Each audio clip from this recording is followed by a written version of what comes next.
Good evening to those watching. My name is Partrick Wilbur. I'll be moderating the Justice Matters Criminal Justice and Democracy Candidates Forum tonight. Before I describe tonight's format, let's welcome the district attorney candidates. From left and going clockwise, top left and going clockwise, Susan Valdez, Charles Branson, and Cooper Overstreet. They are candidates running on the Democratic Party ticket to be the next district attorney. There are no Republicans that are filed, so the chances are overwhelming that the winner of this primary will be your next district attorney. Over the next 90 minutes or so, I'll be facilitating a discussion structured around 4 topics: expansion of the Douglas County Jail, leadership in the area of criminal justice reform, racial disparities in our criminal justice system, and public accountability and citizen engagement. It has been the position of this organization that the district attorney is more than a piece of the local criminal justice system. If elected, the decisions you make, the leadership you provide, and the level of accountability and transparency you give will play a major role in determining who is in our criminal justice system, including the jail, and how long they remain involved in the process. For each of our topics, I will ask a lead question and give you a set of time to describe your position. My timekeeper will set a timer to buzz when we must move on. When you hear that buzzer, please end or wrap up quickly. I have also set aside time after initial answers to clarify positions. During this time, I may interrupt you or ask you to be more specific, ask a clarifying question to you all, or provide the opportunity for candidates to rebut your statements. I request that you refrain from deflection and speak with precision so that the voters can understand the policy and leadership positions you will make if elected. I will remind our audience and our candidates that Justice Matters is a nonprofit. We cannot and will not endorse candidates, but we will endeavor to educate the voters with the utmost clarity on how you will act in the role you seek. Before the end of our forum, I'll provide time for final thoughts. You may use this time as you wish, but I encourage you to clarify your position on tonight's topics. Let's get started. Our first topic is the expansion of the Douglas County Jail. Communities all over America are safely lowering their jail populations and improving outcomes through local criminal justice reform and expanding alternatives to incarceration. The district attorney is a key decision maker in whether these reforms and alternatives are utilized. Furthermore, the county commission is often deferred to the district attorney on the decision to expand the jail through the Criminal Justice Coordinating Council. We'll start our decision by giving you each 2 minutes to respond to our lead question on this topic before we seek to clarify your positions. We'll begin alphabetically with the last name with Charles Branson. And the question is, do you oppose or support the current plan for jail expansion? Yes or no? If you oppose, how will you work to safely reduce the current jail population? If you support jail expansion, why do you think alternatives and reforms will not work? Charles? Thank you for the question. Well, first and foremost, I have always supported alternatives to the jail expansion program. In May of 2019, I wrote a study for a proposal for sustainable alternatives to the jail expansion and expansion in South Tower. That proposal had 6 priorities to it. Those 6 priorities were increased pretrial diversion, develop a drug court program, which we have done, and better utilization of the pretrial release program. But it also provided for a study to do a new reentry facility, repurpose the underutilized juvenile detention facility, and plan for the building of a new residential center, things that were scrapped by the county commission in January. That being said, you made a statement earlier that the county commission would defer to the CJCC, but the CJCC is an advisory board that has no power. The expansion of the jail lies solely with county commissioners that can approve this expansion. We've created many programs in our community over the last 3 years, actually 4, to try to reduce our jail population. Many of those programs are in their infancy, such as behavioral health court, women's substance use diversion program, drug court program. Those programs are showing promise. They're not fully being utilized at their full capacity at this point in time because they're pilot programs. But we think use of those programs, along with a robust pretrial release and bond supervision program, can help us alleviate the jail population. Will it ultimately result in a jail that doesn't need to be expanded? Hopefully. But if we have the opportunity to utilize some underutilized services, such as our juvenile detention facility that's sitting with 4 people in it right now, we could offset some of those people into that location and keep ourselves from expanding the South Tower, but building more reasonable and appropriate programs such as reentry and Thank you. residential center. And I'm sorry, there's no timekeeper that I heard. So it would be a beep that'll go off at 2 minutes. Sorry about that. okay. Cooper? Thank you for the question, Patrick. And obviously, thank you for hosting this forum, and thank you to Justice Matters for putting this on. Regarding the jail expansion of the Douglas County Jail, I have been adamantly opposed. As an attorney who practices in this court system on a daily basis, I've been adamantly opposed to that jail expansion from day one. I still have the jail no sign in my garage, actually. And that's precisely because as a DA, if you're presiding over a jurisdiction like Douglas County, where we have the resources and we have the capabilities and the people to provide adequate alternatives to incarceration, and a decision is being made as to whether or not to expand that jail, and your jail population is as overburdened as it is now, then you have failed in your role to keep the community of Douglas County safe. What my opponent just mentioned in his solutions or his alternatives to incarceration that were supposedly provided to the Douglas County Commission, none of those involved what role the DA plays in actually determining which cases get brought into the criminal legal system to begin with. The fundamental role of a DA is prosecutorial discretion to decide which cases get charged and which cases don't. What we've seen in Douglas County is a failure to weed cases out of the system that don't need to be there in the first place. Drug cases that could be adequately addressed outside of our legal system in things like drug treatment programs and neighborhood courts. Cases involving low-level misdemeanors or cases involving individuals who are in our jail specifically because they can't pay cash bail to get out. And so the policies that I would enact would not only go making diversions the rule in Douglas County and not the exception, but it would also be to end cash bail and to promote the ending of cash bail through the decisions I make as district attorney. It would be to explore alternative courts that don't involve the interactions with the criminal legal system. And so I've been jail no from day one. Thank you, Cooper. Suzanne? Thank you for that question. And, you know, I have been watching this for a few years, and I have been disappointed in the leadership that the district attorney's office has provided on this issue, and certainly has been silent in his position until now. I do want to stress that I am in favor of prevention programs in these courts that the district attorney is talking about, like drug courts, behavioral courts. Specialty courts have been around since 1989, and we're just getting them in Douglas County. In fact, most of what's been happening here for prevention has been happening since December of 2019, when the DA knew that he was going to be up for re-election. So yes, I've always wanted to keep people from being in jail and have programs that prevent that from happening. I think we need to focus on education with law enforcement. We need to focus on education with our prosecutors. We need to get that education from our community stakeholders. I also want to make another point, though, that the federal Constitution requires that inmates in jail receive proper care and that they are taken care of and that their safety is ensured. And so there's a long line of federal constitutional law on this point. And so I do understand why the Sheriff's Department and law enforcement, I guess, through the Sheriff's Department, is trying to make sure that the jail is safe and that the folks who are in jail, regardless of the district attorney who put them there, are safe. So I think that's been the tension over the last few years, and it's disappointing that we didn't have stronger leadership to figure out how we could make this work. I'm very sad that women, for example, were in cramped quarters, in quarters that were just unsafe.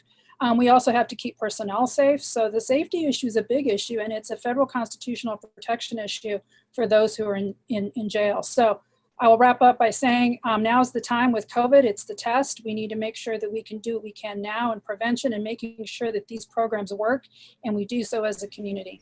Thank you. Thank you. Let me follow up with a question. I'll give you all a couple minutes and we'll go in the same order this time as well. Mike Brower, who's the coordinator of the Criminal Justice Coordinating Council, asked that every entity that feeds the jail reduce their input by 25%. That was in the last couple of weeks. I'd like to know from each of you what kind of strategies you have to meet that goal, specifically to meet that 25% goal in the shortest time as possible. We'll start with Charles again. Thank you. I'm going to take just a second to refute a couple things, but Ms. Valdez is again incorrect. Our programs have been around for years. 2017 was Behavioral Health Court, 2018 Women's Substance Use Diversion Program, 2018 we started planning for our drug court. Yes, it's been around. Drug courts have been around for a long time, but we had to have a judge that was willing to actually do the program, and that was Judge Huff, who finally decided to. Now let's talk about 25% of our programs, trying to reduce those things. You know, one of the things that we've implemented and tried to do is create a list working with the jail to identify people that are in custody pre-trial that are on misdemeanors and low-level felonies, making sure those people have priority, setting in our office to make sure those cases are moved as quickly as we possibly can move those cases, to try to make sure those folks are not out of jail. Instituting weekly reviews of those types of cases to make sure nobody's sitting in jail because they're on some type of cash bond for a failure to appear. Most people that are entering the jail right now are going on to pretrial services and bond supervision.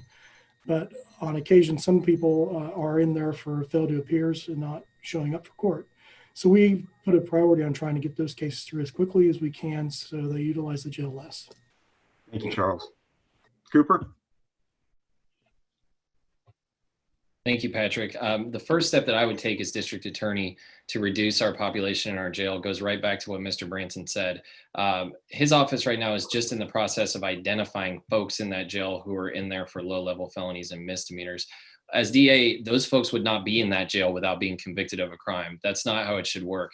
That's why I would eliminate cash bail in Douglas County. It's been done in multiple jurisdictions around this country. It's the platform of progressive prosecutors all over this country, because that jail is the front door to mass incarceration in this country. Those county jails are. And the cash bail system, not only is it racist, but also it affects poor folks. It affects folks who don't have the money to buy their way out of jail. So the first thing I would do would be to initiate a policy where by default, cases in my office, folks are released on their own recognizance. It's still bail, it's still a bond. And then in that instance, the only instance that folks are staying in the Douglas County Jail would be if they're a serious threat to public safety, and that would have to be proved by my office. And that's how folks would stay in. So I would eliminate cash bail first off. Thank you. Thank you, Cooper. Suzanne? 2 points. You can't eliminate cash bail in its entirety because there's law that says that the judge is a part of it, and there's factors that go into establishing bail. So this idea that you can completely eliminate cash bail is just not possible under current Kansas law. Considering regarding the pretrial release programs, I'd ask for a little bit more clarity and certainly transparency in what pretrial release means exactly and what conditions you put on these individuals for pretrial release. My understanding is that the DA's office puts all kinds of conditions like drug testing and screening, maybe mental health screening, and other forms of barriers that really ends up kind of like probation. So, you know, if it's going to be a meaningful pretrial release program, let's really look at what that means and keeping people out of jail, because the minute you're not meeting any of these conditions, then it becomes a problem. Thank you. Before we move on to the next topic, I'd like to ask once again, your leadership and decision-making discretion, as we mentioned before, have a huge impact on the future of incarceration. So I'll ask one of you this last question to clarify your position. For the sake of time, I ask you to limit your answers to yes or no. I remind you there'll be time at the end of the forum to clarify anything you'd want to clarify. Do you support the following statement? I will exercise my leadership and call for a moratorium on jail expansion until all alternatives and reforms are fully funded and implemented. And you can give a show of hands for that.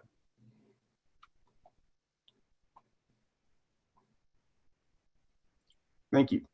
Ask clarifying. Go ahead and give him time to clarify.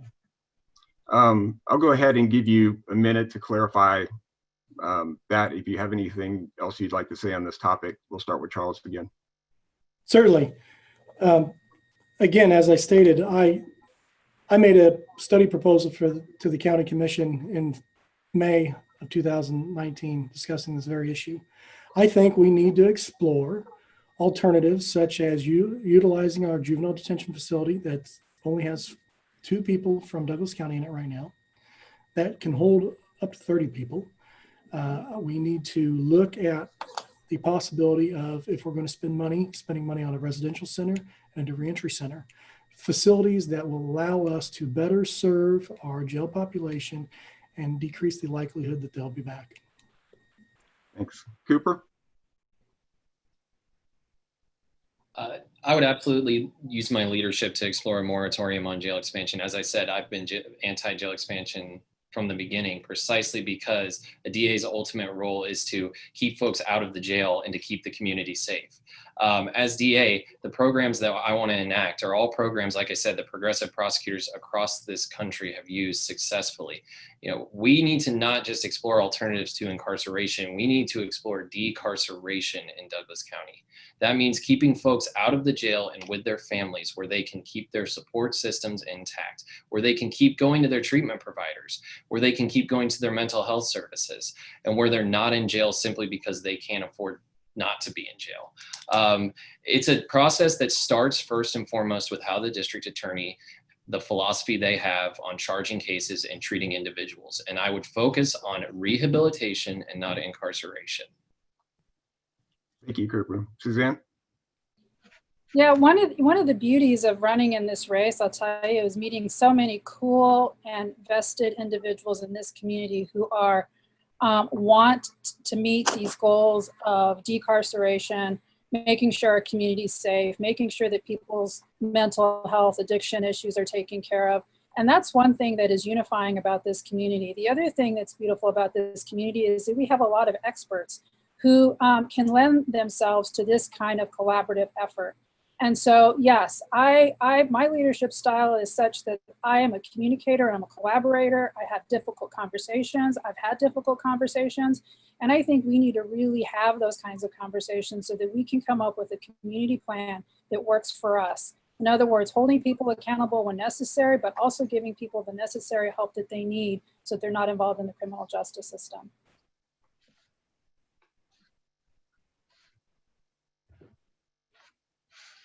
Thank you very much. We'll move on to the next topic now. Over the holiday weekend, we shared with each of you an offer to Douglas County for free analysis and ongoing evaluation regarding the misuse of our jail from one of the nation's top experts in this area, the Vera Institute. This offer would provide pre and post-COVID analysis and ongoing evaluation about the use of the jail at no cost. The Douglas County Commission and the CJCC have limited opportunities for robust analysis like this in the past. The Sheriff's Office has made acquiring the data needed fairly difficult. On this topic, we'll start backwards alphabetically, beginning with Suzanne, and you'll have 2 minutes to reply to the lead question. If elected, will you work with the Vera Institute for Justice to conduct a comprehensive analysis of who is in our jail and why? Furthermore, will you provide the data necessary to provide ongoing accountability regarding the use of the jail? So yes, I read that memo and I believe in data sharing. I believe data sharing should be done by all the stakeholders involved in our criminal justice system and government. I think data sharing is very important. First of all, data gathering is important, and how we go about gathering it, I think, is also important. So, if the Vera Institute wants to come in and provide services and we can use it with whatever they're doing, I don't see a problem with that. I also feel like anyone else who's collecting data should have the ability and be encouraged to share their data. And it is through collaborative data sharing, right, about what we think is important or what we think should be measured, right, that we come up with solutions. So, Yeah, I mean, I'm all in favor of that because I think data sharing transcends to accountability and transparency. And it also, data collected, from various groups may have different measures and different input, different data points. So it's important for us to sit around and have a conversation about what was the data. Is the data good? Is the data not good? And it is through that collaborative data sharing that we can come up with solutions. So yeah, I think that's a great idea. Cooper? I would be honored if the Vera Institute came to Douglas County and did a study and an audit of our criminal legal system here. The Vera Institute is the foremost respected institution that studies mass incarceration in this country. And I said it earlier that local jails like Douglas County are the front door to mass incarceration. That's the Vera Institute that actually says that, because they know, and they go all across this country and they study jurisdictions exactly like Douglas County, and they find out where the source of the issues are. Now, the fact that this study has not been accepted by our county leaders, even while they're trying to push through a reckless jail expansion, to me, that's the reason why one of the reasons I decided to run for district attorney in the first place, because of the work that groups in Douglas County like Justice Matters have done in bringing these ideas to the table, these ideas about research and about studies and about knowing the ills of mass incarceration right here in our own community. And the fact that our county leaders have been silent on this and actually have refused to acknowledge these problems. I would definitely support that study. I would be happy to be a part of it. Any DA should. Thank you. Charles? Absolutely. Well, I had contact with the leaders of Justice Matters many years ago, and we've discussed issues with data and data sharing and what was out there and what wasn't available. There's no question the bulk of the information needs to come from the Sheriff's Department. They maintain the jail data of who's booked in, when they're released, what the bonds are, what the charges are, and how long they're there. That information was requested from the Sheriff's Department, and the Sheriff's Department declined to provide that information. I reached out as early as July 3rd, 2018 with a published Your Turn Opinion article. The Justice Matters actually republished on its website, where I made the offer to share any of my data in my office with Vera or the MacArthur Institute or anybody else that would be willing to come in and look at what we have and try to make a difference in the programs and processes we have. The Vera letter was authored by Jasmine Heiss from Vera. I spoke with her in January of this year, and again offered my assistance and services for all the data that our office would supply. Again, the problem was at that time, the Sheriff's Department again refused the Kansas Open Records request for information on the jail data. I was happy to attempt to supplement whatever we could for the Vera Institute or anybody else that wants to come in. And I stand to this day ready and willing to share our information and data with anybody who wants it. And just to follow up on that, I'll let you respond to this first, Charles. We'll give everybody a minute. Regarding the data from the sheriff, is there anything, in your opinion, the district attorney can do to push them to release that data? Since that seems to be critical. Well, other than asking if they'll share it, the sheriff is an elected official that is controlled by the people. The county commission cannot tell the sheriff to share his data. I cannot tell the sheriff to share his data. I can offer what I've done to the county commission and the sheriff over the last several years. I can offer my information and my advice and my opinion, but I can't publicly tell them to go and do something, just like they could not publicly tell me to charge a case or not charge a case. Suzanne? My understanding of what has happened with this issue is that the law enforcement doesn't trust Mr. Branson's office. They don't trust what he's going to do with that information. And that's been a problem with... Cite a source for that. Can I finish? That's been a source of a problem here in this community, is this lack of confidence in the office, in the DA's office. That's one of the reasons that I ran. So I think, the sheriff's not here to talk about his position, and I think it's not fair to him.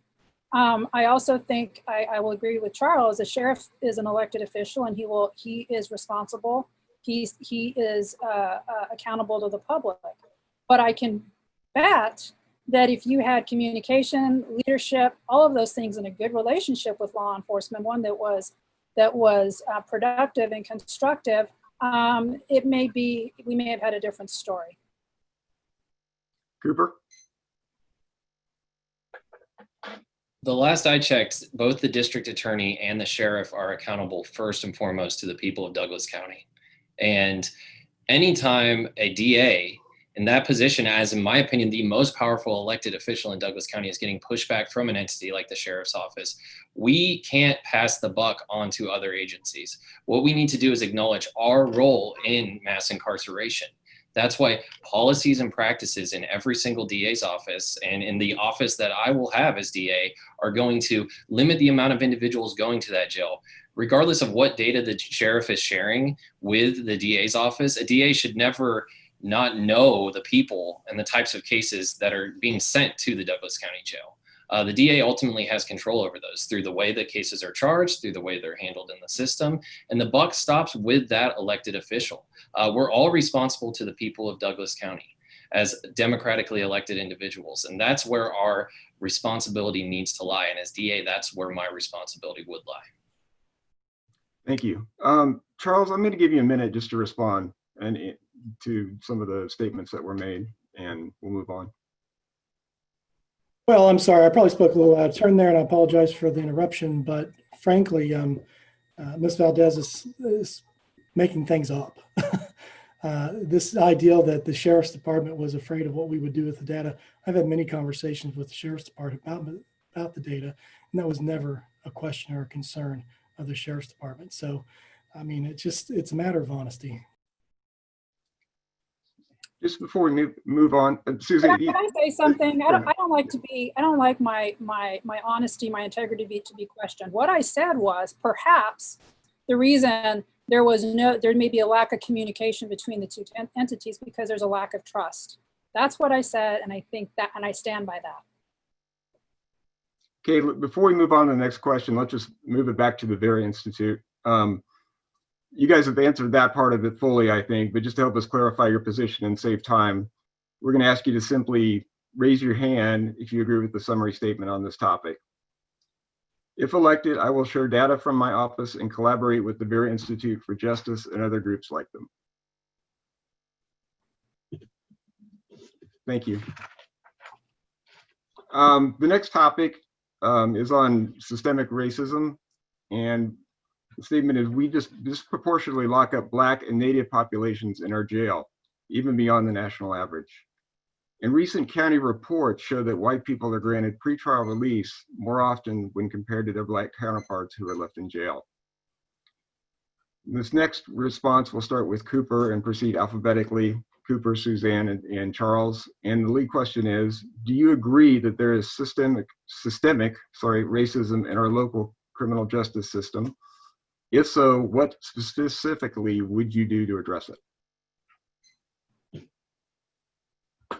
I absolutely 100% agree, unfortunately, that there is systemic racism in our local criminal justice system, as there is in the criminal legal system throughout this country.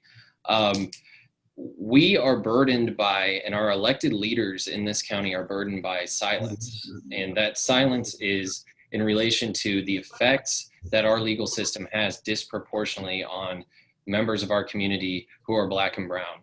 And as an attorney who's worked in this system and who's seen how the court system churns through cases and turns humans into numbers and turns them into convictions and not actual people, I know firsthand, I've seen that.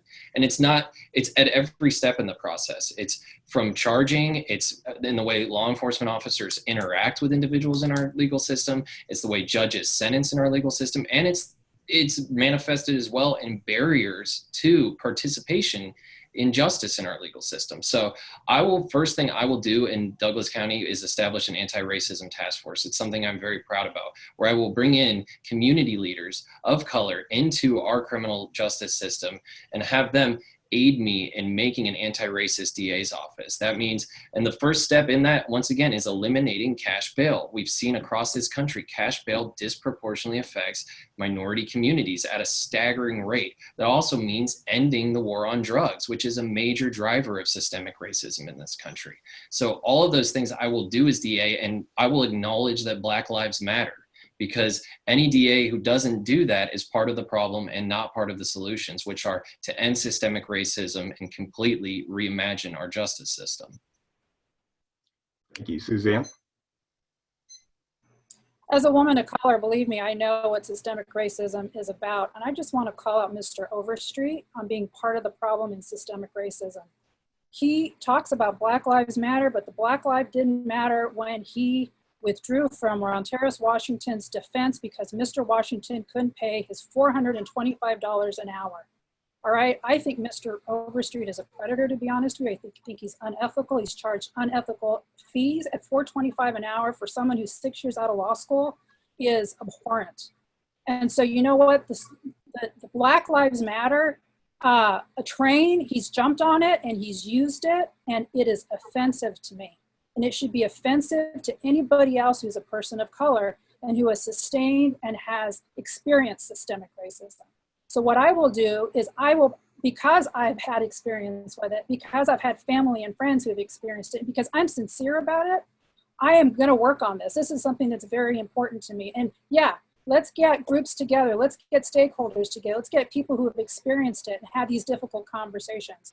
That's what I wanna do. And that's what I can do in a sincere way. Thank you. Charles? Well, the beginning of the question was, is there systemic racism in our system? Absolutely, yes. It's been there for hundreds of years. That's the way the system, frankly, was kind of designed. But the criminal justice system has many parts. It's legislators that create the law. It's law enforcement, prosecutors, defense attorneys, judges, all play a part in the process. And as a prosecutor, I have to recognize and accept the role the prosecution has played in creating a system of systemic racism in our criminal justice system. I mean, we're a part of it. I recognized years ago that for Black Lives Matter, we had to do more than just talk about it, that we had to take action. And one of the actions that we did last year was require every person in our office to go through implicit bias training to create some type of level of competency in our office with regard to bias. Then we joined the Governmental Alliance on Race and Equity. We're working with members of our community and our Criminal Justice Coordinating Council to examine programs and practices that are going on here in our community in an attempt to root out and get rid of inequities in our system. We have started a STOP study, started in January of this year. It's being done by Northeastern University. All 5 of our law enforcement agencies in our community are participating in it. They are going through and examining all those stops. It'll be concluded in December of this year with a report next year. We have created a racial and ethnic disparities for justice involved group in our CJCC to examine just these very things. We have also gone on and looked at the cases that we are charging and the outcomes of those cases. We're in the process of trying to identify each one of those cases and try to look at how those little inequities build up through those cases and try to make sure that we're being intentional about how we practice law in our office to make sure we're trying to reduce those inequities as best we can. Thank you, Charles. I'm going to give everybody 2 minutes extra on this topic. You can either address any specific policies that distinguish you from your 2 opponents, if you haven't done that already, or you can address any statements that were made earlier. We'll give everybody 2 minutes again. Cooper.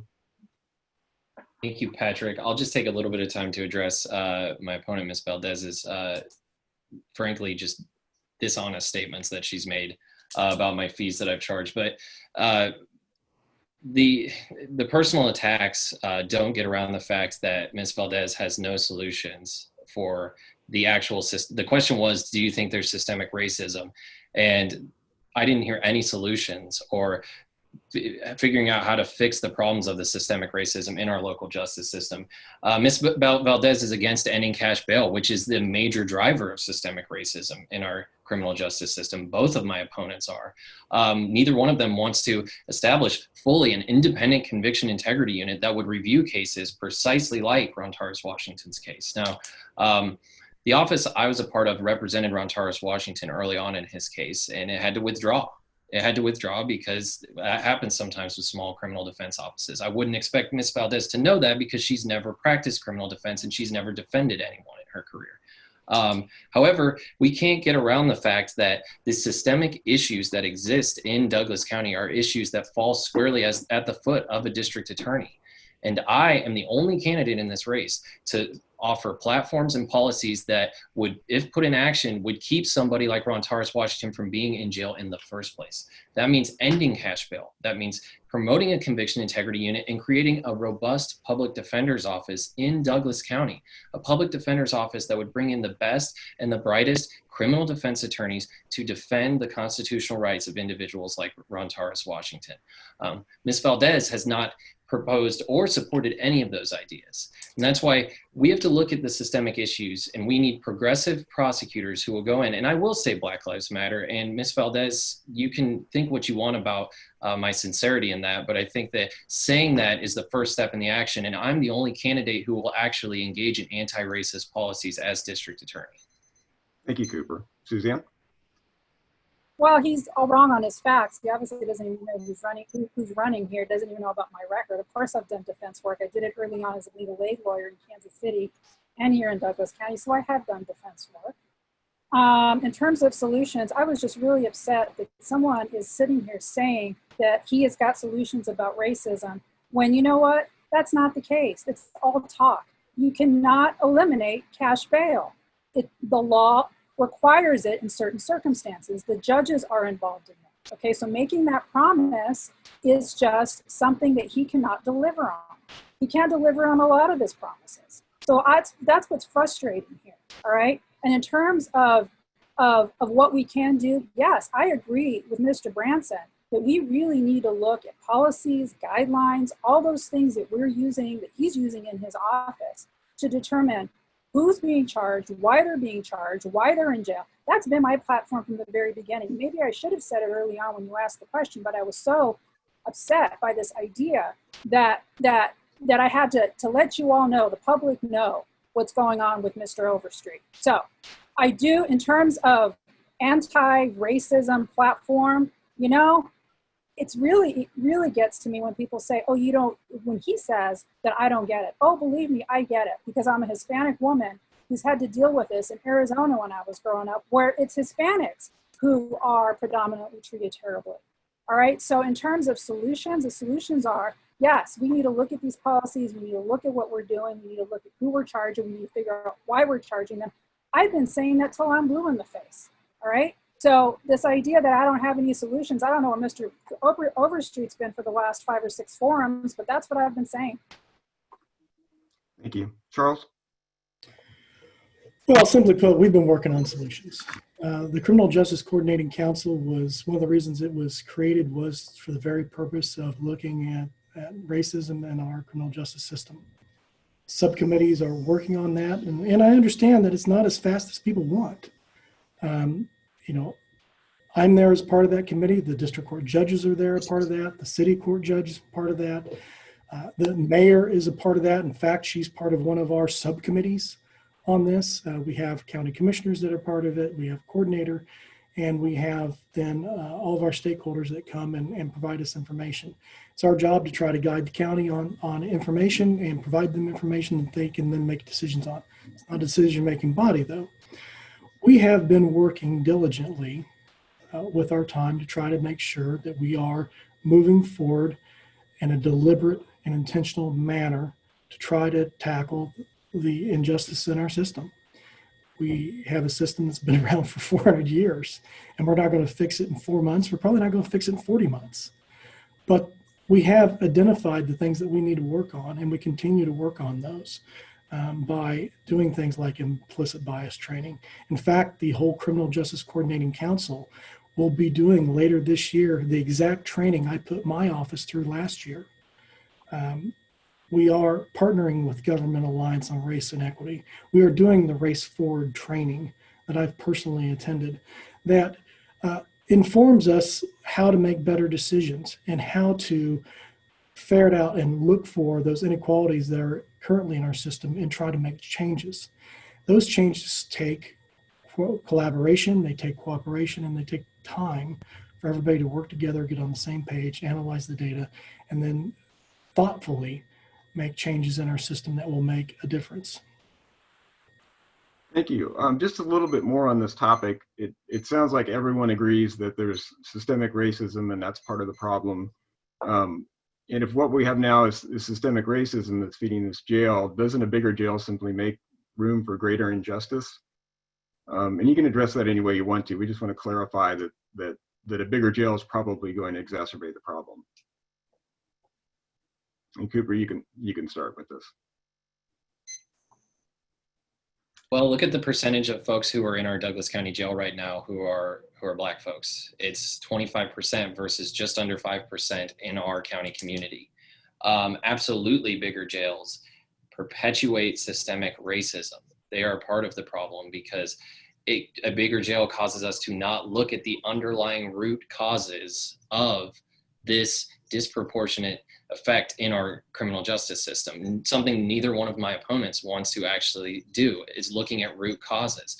And yes, you can eliminate cash bail. It's happened in jurisdictions all across this country. If judges don't want to eliminate cash bail, DAs can certainly go in and ask for OR bonds. It's something that happens, and that's what I will do. And it's something that's not simply happening in our community right now. And that's why Mr. Branson is having to look at nonviolent and misdemeanor offenders and take them out of the jail. Once somebody goes into that jail for just a few days, their lives are irreparably harmed. Statistics all show that just being incarcerated for less than a week can have effects on your employment, on your housing, on your family relationships, your access to treatment resources.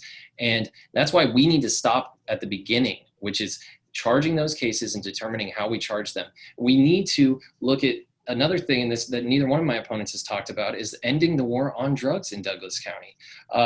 As DA, I will not, you'll be hard pressed to find a drug case, a simple possession case of anything that I charge in my office because I know how those cases destroy families and destroy lives. I will look at drug addiction as a public health crisis and not a criminal one. We need to stop criminalizing drug addiction.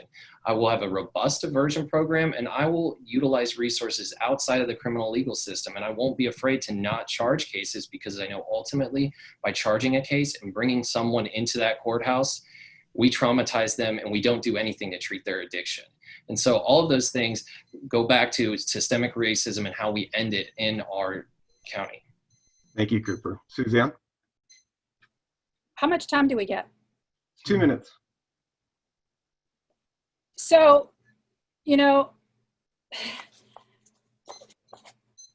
you tell me what the question was again and what you wanted us to get? Because I don't know, I got lost there when Mr. We were just trying to clarify that everybody agreed there was systemic racism involved in the numbers in the jail and the numbers in the criminal justice system. And we were trying to clarify if that's the case, then wouldn't building a bigger jail actually exacerbate that problem?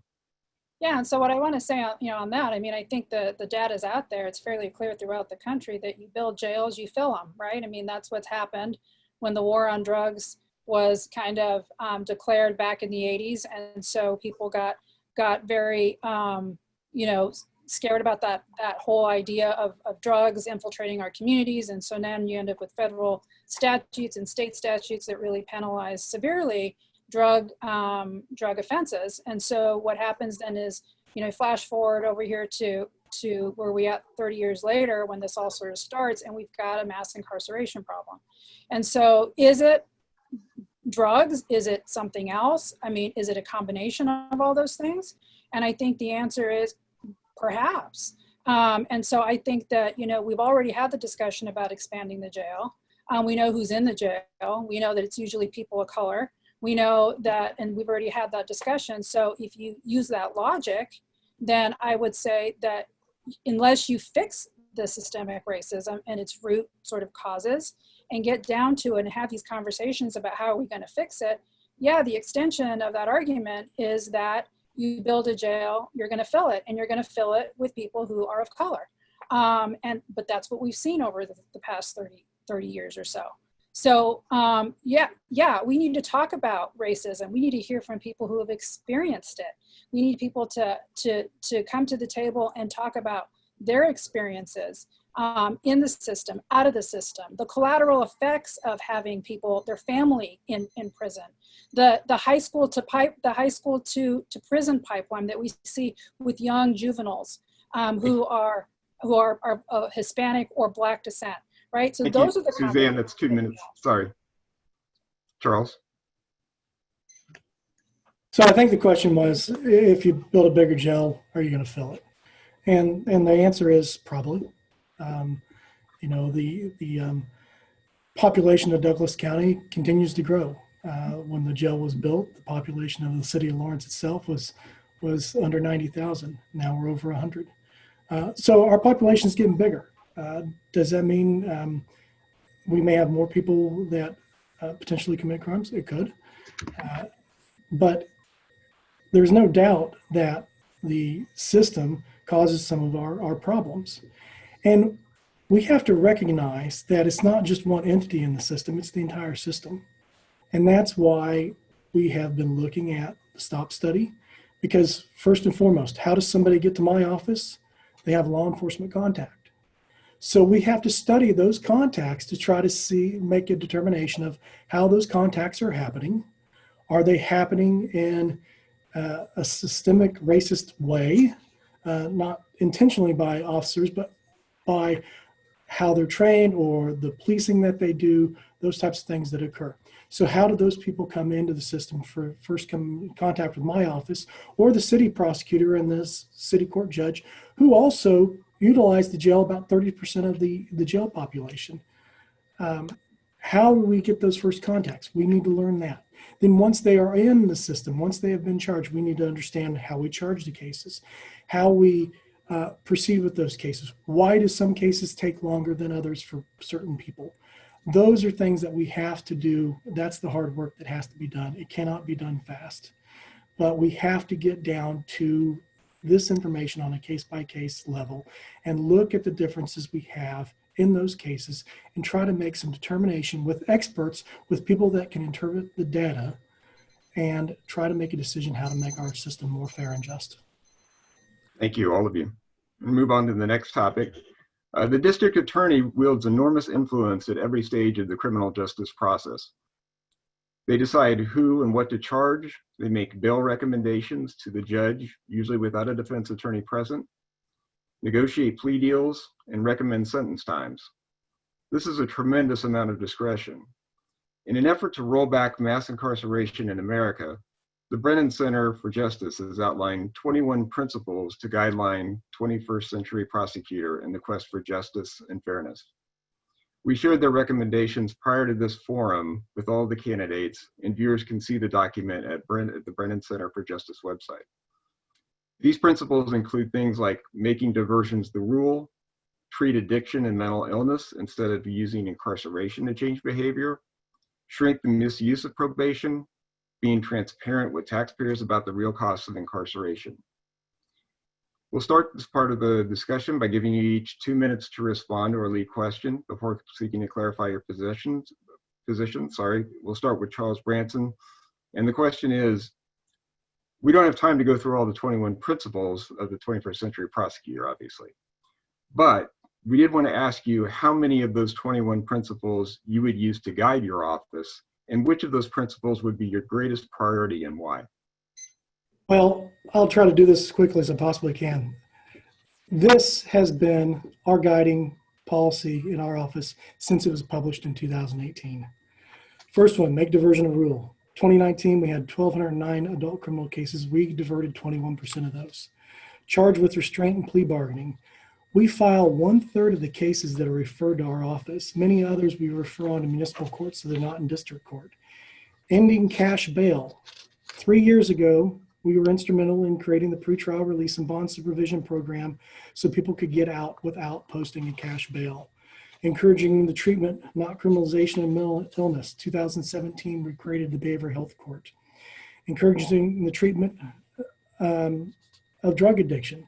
We started a drug court 18 months ago, planning it. In 2017, I introduced the ADEP program, the Alcohol and Drug Education Program, to divert people out of the criminal justice system who showed up as a possession in cases. Again, we're the only district attorney's office in the state that does not file possession of marijuana cases. Treat kids like kids. We have kids that go through our IIP program and not end up with any type of criminal record. Minimize misdemeanors. Fully half the cases we charge are misdemeanors. That's well below the national standard. Promote restorative justice. We've recently joined with KIPCOR to work on a restorative justice program. Shrink probation and parole. We've recommended shorter sentences. Adopt accountability or adopt an office culture of change. We mandated implicit bias training. We're using GARE to address racial disparity. I can kind of go on and on.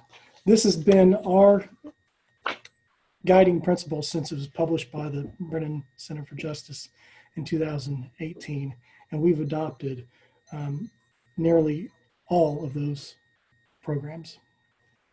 Charles. Cooper? Thank you, Patrick, and thank you for citing the Brennan Center of Justice and their 21st century policies. If anyone goes to my website, they'll see that my platform aligns with all of these single policies. There's not a single policy on here that I don't support and I wouldn't support as DA. Quite frankly, I think these are just the bare minimum that needs to happen. With the state that our criminal legal system is in right now, any DA who doesn't adopt all of these policies, I mean, is living in the 20th century and not the 21st century. And it starts really with fundamentally changing how we view the purpose of our criminal justice system.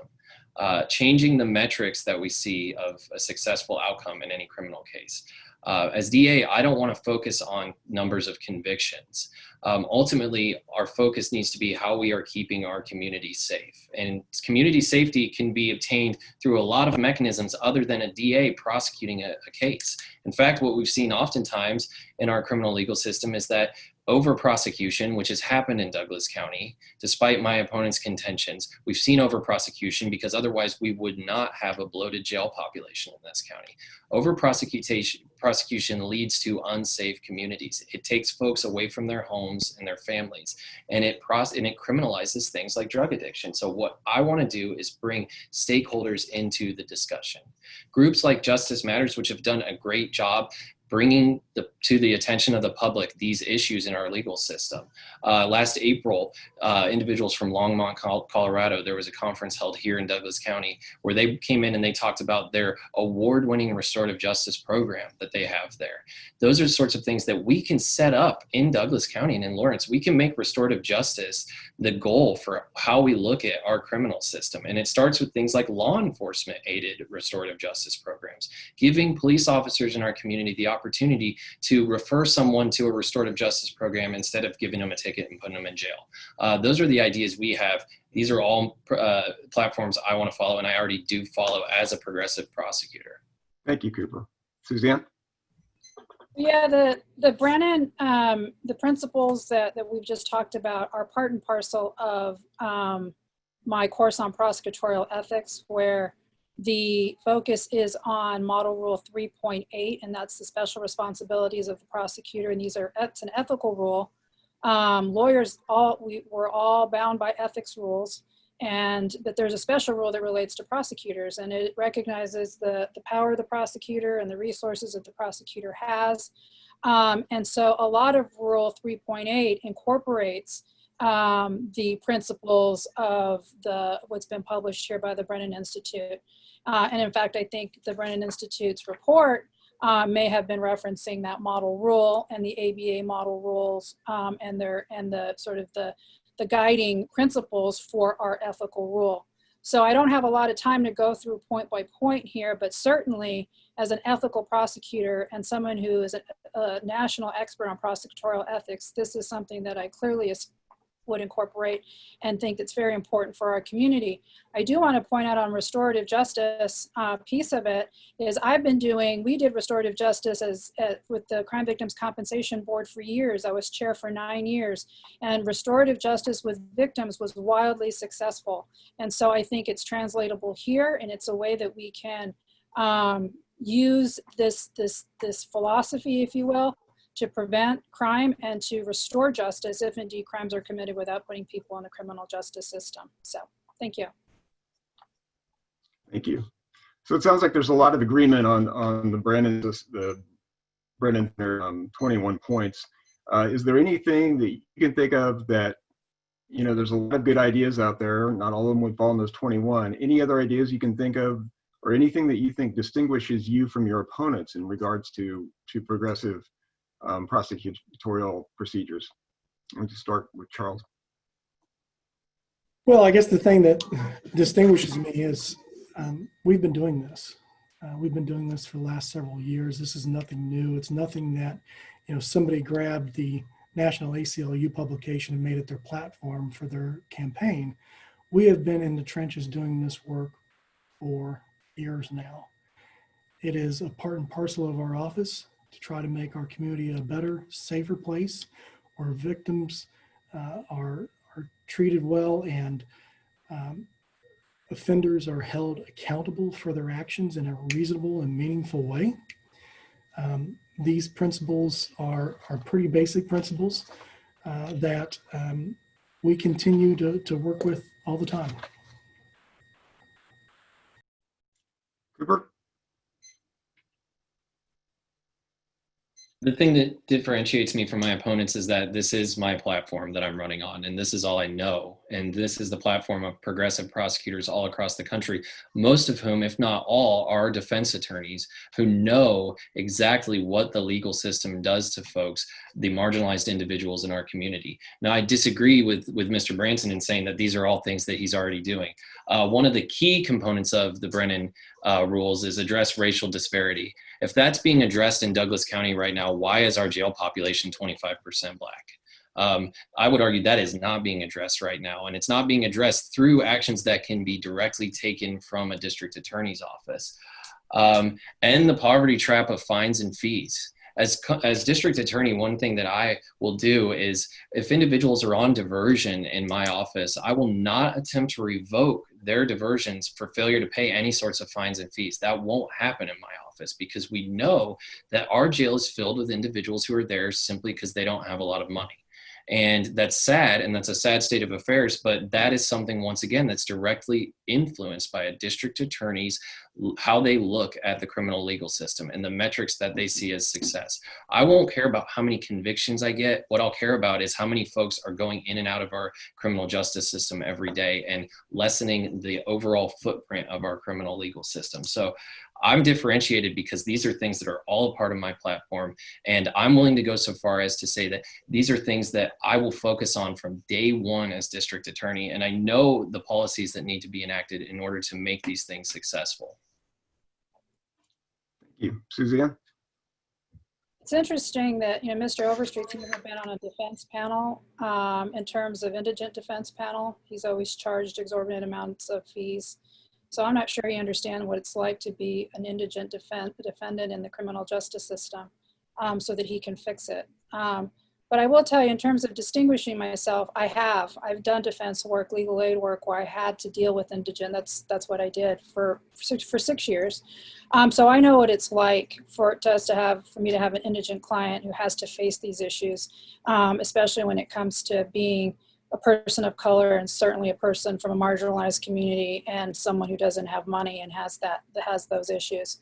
But in terms of what distinguishes myself from the group, as I've already talked about it, I mean, I've been training prosecutors for 15 years. Prosecutorial ethics has been my thing. I try to train prosecutors who are ethical, who are diverse, who understand that it's not about a conviction, it's about doing the right thing, it's about being a minister of justice. And I've trained over hundreds of prosecutors who are in the state of Kansas and throughout our country on what it's like to be in this noble profession, because that's what it is. It's one of public trust, and it's one that encompasses so many things, including looking at who we are prosecuting, which includes people who are, as we've talked about, people of color and come from marginalized communities. And so those are things we always have to keep our mind around. Thank you. We're going to switch gears and discuss citizen engagement, and this is a two-part question. We work backwards alphabetically by last name. We'll start with Suzanne this time, and you'll have 2 minutes to reply to the lead question. The first question is, as a leader, you'll have the opportunity to bring people together or to create division.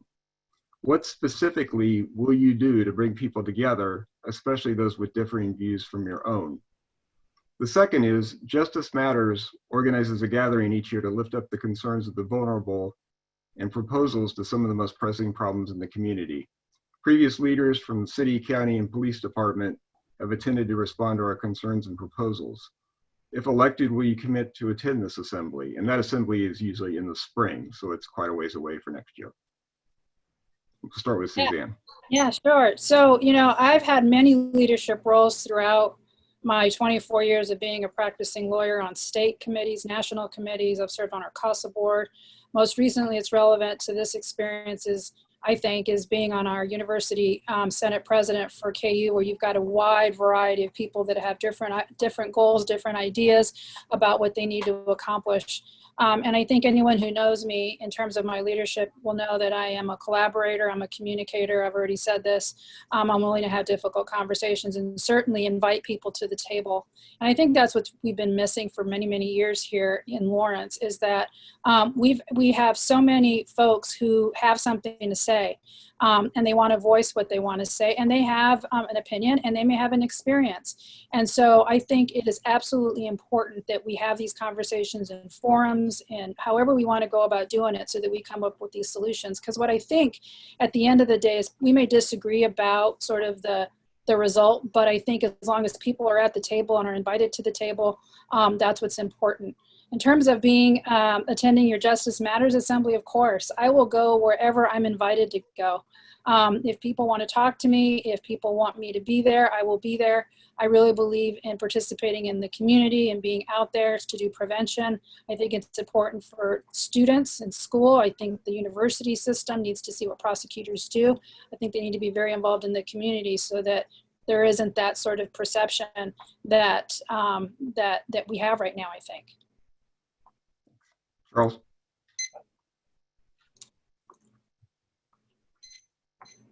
Well, the question is, what am I going to do to bring people together or divide them? And, one of the things I have always done since I've been in office is been an active member of our community.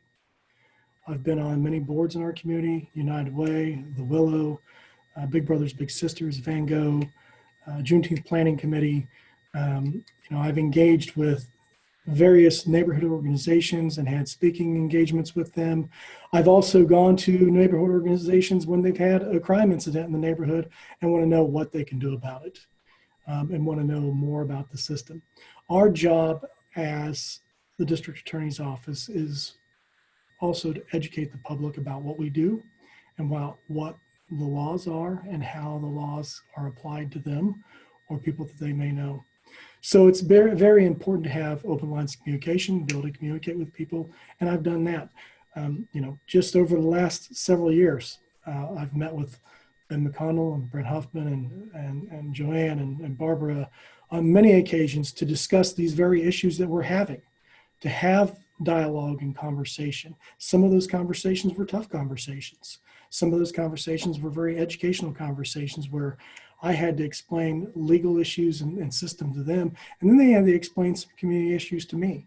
So having those conversations is important, and we do that on a daily basis in our office to try to make sure we have good contact with people. We have open lines of communication, and that we're accessible to the public to be able to explain what's going on. And as far as the assembly invite, you bet, I'll be there. Thank you. Cooper? Thank you, Patrick. As far as what I will do to bring folks together, I will bring people to the table. I will bring groups to the table. For too long, we've had a DA's office that actively tries to shut folks out from conversations that are difficult and is complicit in silence on issues of race and on issues of justice in our community.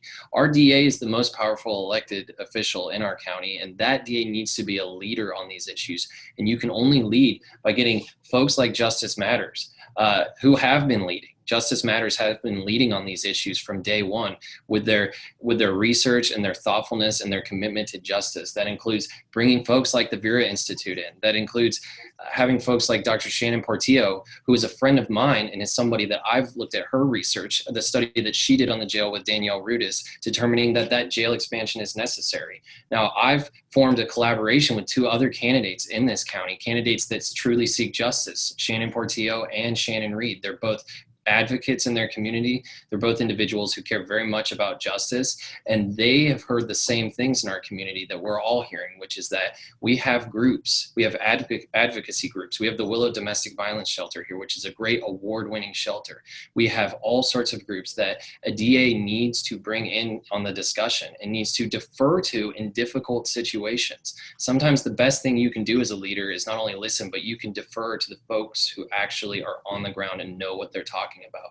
So as DA, I will follow the example that groups like Justice Matters have set, which is that fighting for justice doesn't just mean being an individual who cares about what is politically expedient.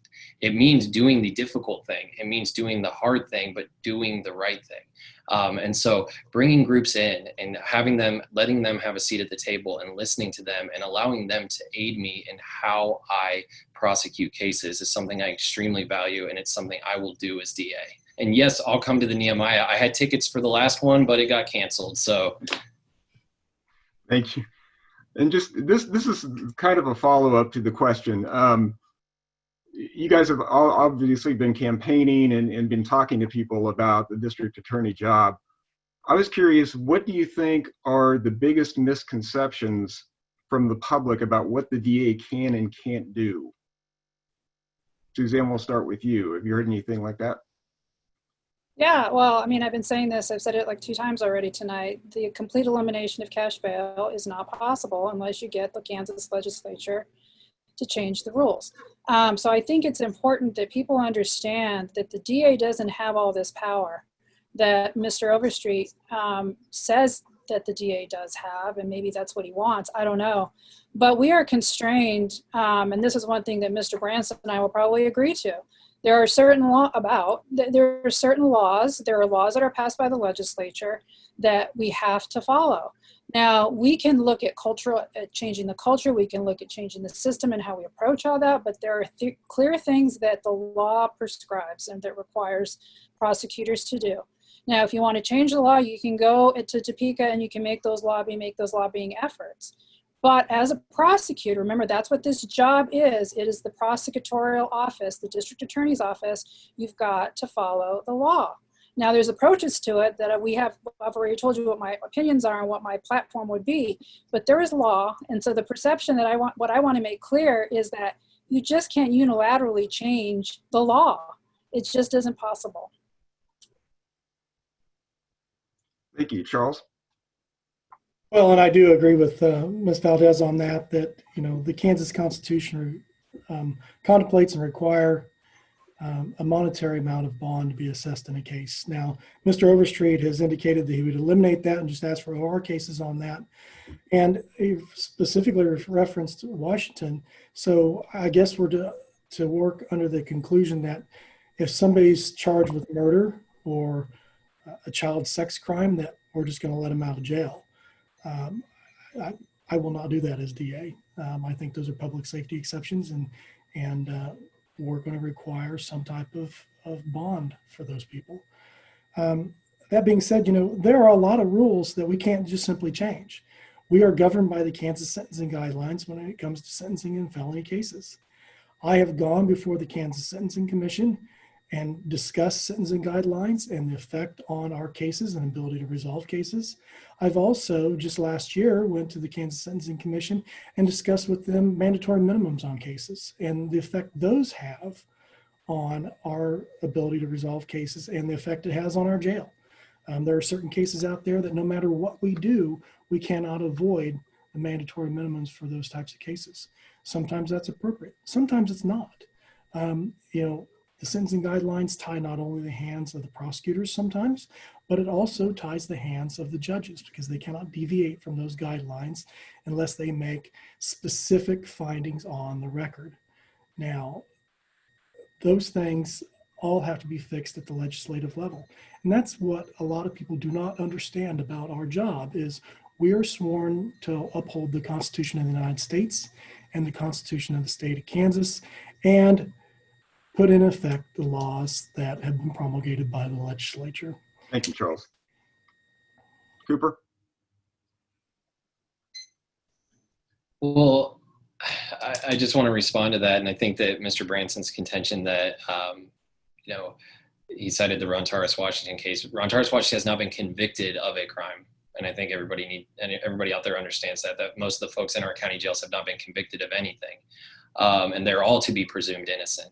Now, obviously, when I say release on own recognizance for individuals, a DA's role is to keep the community safe. And right now we know for a fact that there are individuals in that Douglas County Jail charged with misdemeanors, charged with low-level nonviolent felonies who are in there because they can't post their cash bond. I know I've seen Mr. Branson's prosecutors at first appearances just a few weeks ago asking for $200 cash or surety bonds for individuals charged with misdemeanors.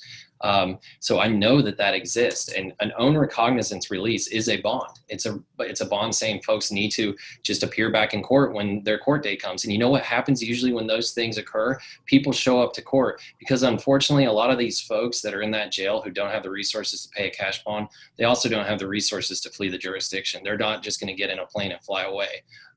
So this is something that's happened in other jurisdictions, and DAs that sit here and say that they just have to, that they don't have the answers or that the buck needs to get passed are not DAs that are willing to truly care about justice and decarceration in our community. A DA is the most powerful elected official in Douglas County, and Ms. Valdez will know this. She teaches a class on prosecutorial ethics. Prosecutorial discretion is the single most powerful act of discretion in our judicial system. We get to decide who gets charged and who goes to that jail and who goes home to stay with their family. So to say that our hands are tied and just say there and we can't do anything is exactly what's happened in this county for the last 15 years when Ms. Valdez has been teaching at the law school and not choosing to run for DA. For the last 15 years, this has been happening, and the people in Douglas County are saying enough is enough. Thank you. We are going to provide you guys 3 minutes for a closing statement. And so obviously you can address any issues that have been brought up tonight, or you can bring up some new ones. This was a scope of democracy and incarceration. So if you want to bring up other issues, that's fine. Before we do that, we want to thank you for being a part of the discussion. We appreciate your time tonight. We appreciate your candidacy. You may use your time as you wish in your closing statement, as I said before, but addressing some of the issues from tonight might be a good idea. We'll start with Cooper and then go to Suzanne and Charles for the closing statements. A couple of quick announcements while you guys are thinking about that. Remind our audience and our candidates that Justice Matters is a nonprofit. We cannot and will not endorse candidates, but we will endeavor to educate the voters. We'll be uploading clips of this forum to Facebook in the coming days. We'll also host a county commissioners forum next Monday at the same time. And if you wish to be an active member of Justice Matters, we encourage you to email adjustlawrence@gmail.com. That's adjustlawrence altogether @gmail.com. And Cooper, why don't you kick us off? You got 3 minutes for your closing statement. Thank you, Patrick. And I want to start by just thanking the members of Justice Matters. As someone who's been adamantly opposed to things like the expansion of the Douglas County Jail for years, and seeing the work that Justice Matters and just other groups in our community have done to push back against this tide of mass incarceration and this complacency that we see in our county, I'm honored that Justice Matters invited me to attend this forum. And as a prosecutor and as DA, I just want to take the work that Justice Matters has done and these groups that are fighting for criminal justice reform and implement those things in our legal system. We know that our criminal justice system here in Douglas County is broken. I mean, Douglas County and Lawrence is the most progressive community in Kansas. We value it for its progressive ideas, its forward thinking, yet our justice system is in crisis. Our jail population is ballooning, and it's going to keep ballooning if we don't do anything about it. And our leaders have instead taken the approach that blame needs to be deflected, that things need to be deferred to other agencies, and that the buck needs to continually be passed. But we know that lies in the DA's office. So I decided to run for district attorney partly and actually mostly because of this jail expansion issue and the issues that I saw and the problems not being addressed in Douglas County. As soon as I reached the point where I could run for DA, I threw my hat in the ring and ran for DA. It's about completely and fundamentally changing what we look at as the role of a prosecutor. Is it a chief law enforcement officer, or is it an elected leader in our county? An elected leader who works with other groups, brings other collaborators to the table, and focuses on humans and not convictions. That's what I want to do as DA. I want to create a progressive, holistic approach to how we prosecute cases. We do that first by being a DA's office that stands up and says, no, cash bail is wrong. Cash bail is a major driver of mass incarceration, and we do everything we can to not have a cash bail system in Douglas County. That includes exercising our discretion, deciding what cases we charge in the first place. We focus on ending the war on drugs, and that doesn't just mean charging somebody with a drug felony, but then deciding that we're going to allow them to go into the drug court. A drug court that's massively ineffective and that hasn't graduated anyone. No, a DA's role is to keep that person from going into that courthouse in the first place, because when you walk into that courthouse, you are traumatized. I've never interacted with anyone in the criminal justice system who has a good thing to say about it. That's on both sides. So our role as DA and what I will do based on the progressive prosecutor model that's all happening all across this country is bring a holistic approach to how we focus on community safety. I'll change the metrics of what we're doing, and I'll focus on humans and not convictions. Thank you. Suzanne?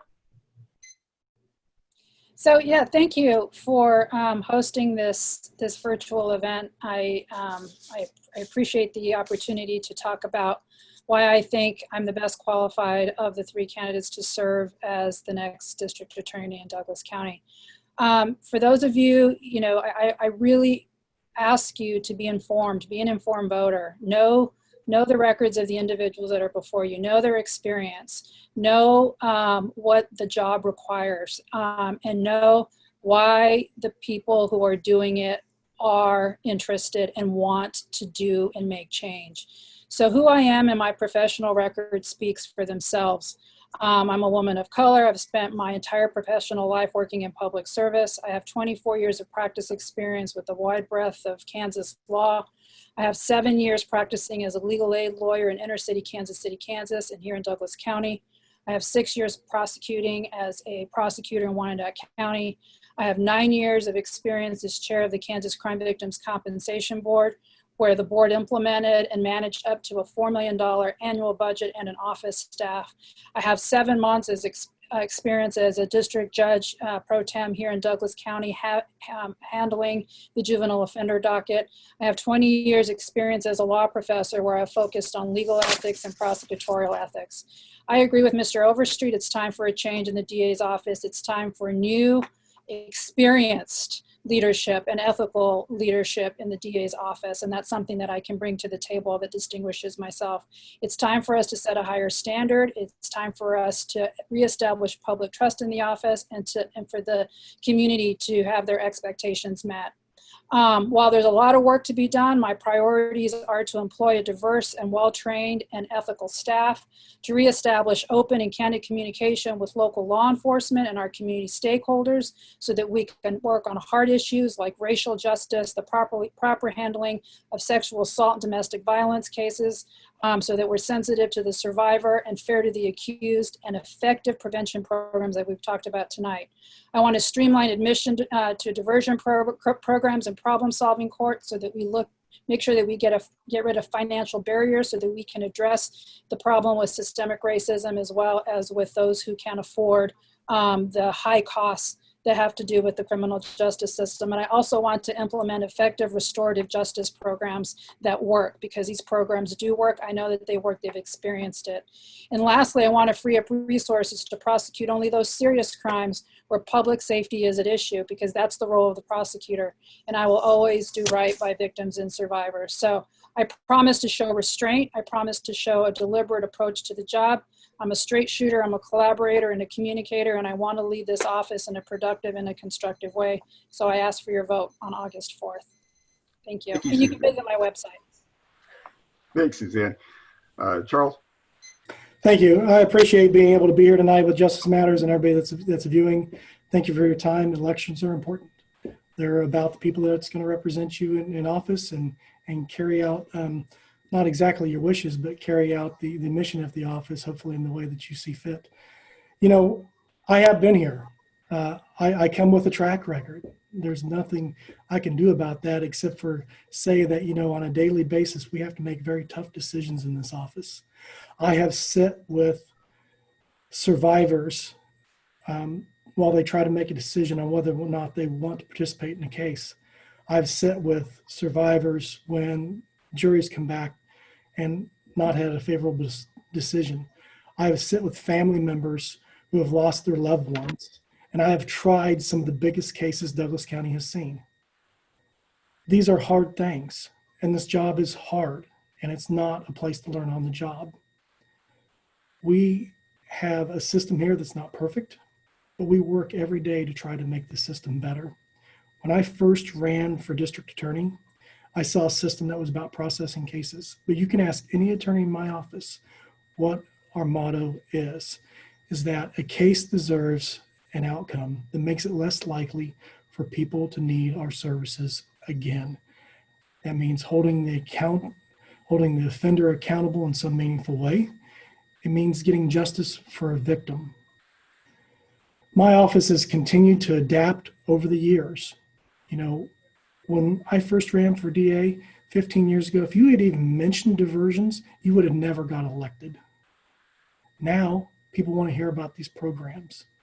And we talk about our programs, and we've expanded our programs.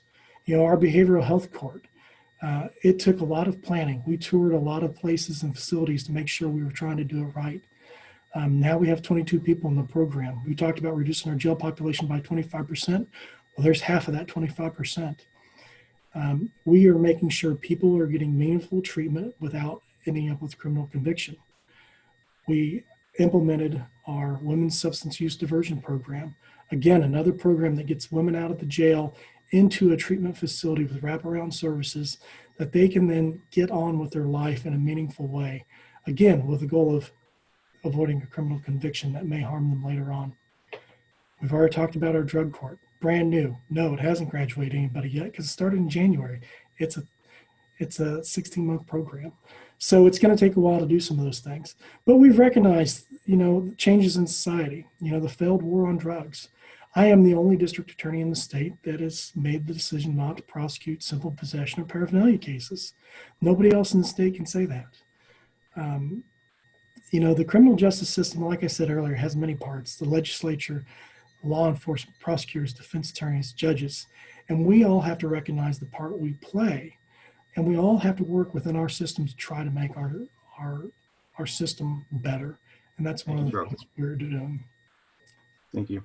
Thank you. Thanks again to the candidates. And I also want to remind all of our viewers that the deadline to register for the primary, which is on August 4th, is next Tuesday, July the 14th, and advanced voting begins next Wednesday, July the 15th. So if you're not registered, go register. A reminder that all three of our candidates in this race are Democrats. So this is going to be decided in the summer, as is the sheriff's race.